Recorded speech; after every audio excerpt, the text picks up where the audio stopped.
il y aura tellement de choses. Ce n'est pas moi qui le dis. Il est écrit dans la parole. Il y aura des grands signes dans le ciel. Des grands signes dans le ciel. C'est écrit dans la parole de Dieu. Pourquoi? Parce que l'homme a mal géré la terre. Et il y a même des gens qui disent que nous nous comportons même comme nous-mêmes des virus. Là où nous allons, nous détruisons.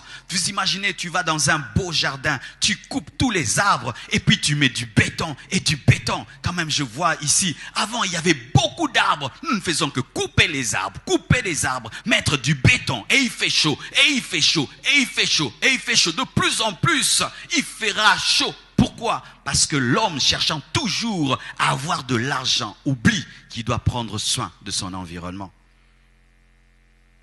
Et c'est ça, mes frères, ce qui va arriver à ce monde. Parce que l'homme ne veut pas écouter. Il préfère mettre des antennes 5G, même à côté des écoles, des antennes 5G à côté des hôpitaux, seulement pour avoir l'argent, avoir plus des abonnés, avoir plus des abonnés Internet, sans tenir compte de la maladie que ça crée et sans tenir compte que ça abîme les arbres et s'empêche aux arbres de bien pousser. Et avec le temps, tout ce que nous sommes en train de faire, poussé par la cupidité, poussé par l'égoïsme, va détruire la terre. Et nous allons vivre maintenant les tremblements des terres, les douleurs de l'enfantement, même de la création contre nous. Parce que cette terre est tombée dans la déchéance à cause de la déchéance de l'homme.